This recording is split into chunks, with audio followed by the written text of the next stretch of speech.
Hey man, Mike Yarbrough of Wolf and Iron here. Hope you guys are doing well today. I hope you're finding time this week to go out and be the iron in some other guy's life. I got a little bit of tea here because my throat's feeling a little raspy, but I'm going to try to power through this video. And I thought I'd start out with sort of a funny story.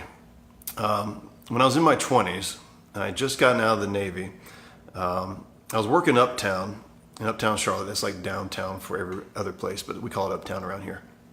Working in the city. And I was just beginning my illustrious but now defunct career in IT, and I was moving around some computers and things like that. And I was working with this guy named Mike. His name was also Mike, and we both loved to eat. I mean, we loved to eat. We'd go out to different places. We didn't have a lot of money, so we'd go to the cheap places, but we loved to eat, and we'd really plan our day around where we were going to go eat. Well, we came upon this thing that we thought was just brilliant at the time, just an incredible discovery, and it was this. It's gone now, but at the time there was this Chinese buffet uptown that after 3 o'clock was half price. And so for some cheap guys that like to eat a lot, this was heaven. And so Mike and I began to put a plan in motion, and it kind of worked out like this. We would eat some really greasy breakfast and kind of load up early in the morning. And then we would starve ourselves all through lunch and then well into the afternoon, just so we could hit this buffet and just and do our thing there. And so we would show up at 3 o'clock or as soon as we could and put down our like $2.75 or whatever it was at the time and just go to town on this place. We're talking 2 and 3 plates, maybe more, washing everything down with Carolina sweet tea and probably taking a sweet tea to go. And we were getting very fat and very unhealthy very quickly, but we were 20-something and we thought it was a lot of fun and we didn't know better, really. Well, this all worked out pretty well. And we actually did this for a couple of weeks until something changed. And we began to notice that there were these 2 rather large ladies that would come into the buffet not long after we got there. This happened only occasionally and just sort of cramped our style initially. It wasn't that big of a deal. There's still plenty of food to go around. But you know, after a while, they started to come in earlier and earlier, and then it was almost like we had to compete for the buffet. And these ladies were brutal. They'd go in and get all the teriyaki chicken and then like the sweet and sour. I mean, who puts 4 wontons in their wonton soup anyhow?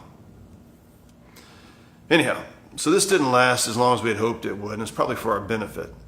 It took some time afterwards, but eventually I realized that eating at a buffet and eating that sort of way, it's just not good for you. I got way fat. My cholesterol was crazy. My blood pressure was not good, and I'm like in my mid-20s, so this was definitely a recipe for a heart attack or something.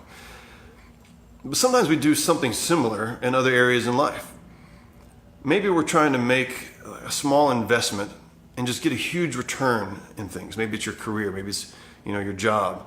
You're just trying to put in the minimum amount of work in order to hope to get some kind of big reward, still hoping for that bonus at the end of the year. Or maybe it's your marriage, or maybe it's how you parent, right? And you're just not putting in the effort that you ought to be putting in order to get something real that's going to satisfy you back.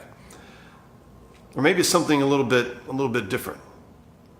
Maybe you're spending a lot of time going to do the things, spending a lot of time investing in things that just aren't going to make a return for you. You're investing in that career or that relationship, or you're having bad routines. And these things are not going to ever pay or satisfy or give you the nutrition spiritually, mentally, emotionally, whatever you want to call it, physically, that you're hoping for. And so you got to make some changes. You know how to get your money's worth when you go out to eat and money's worth out of life? I'll give you an example. Here's what you do. You go and you find a one-of-a-kind restaurant. It doesn't have to be a fancy place, but just some place that's nice, one-of-a-kind, unique. And you take your wife there, you take a good friend there, and you buy one thing on the menu that they do better than anybody else. And you take your time, and you eat it slowly, you enjoy the conversation, and you steal a couple of moments just to kind of look around and take it all in and just be grateful.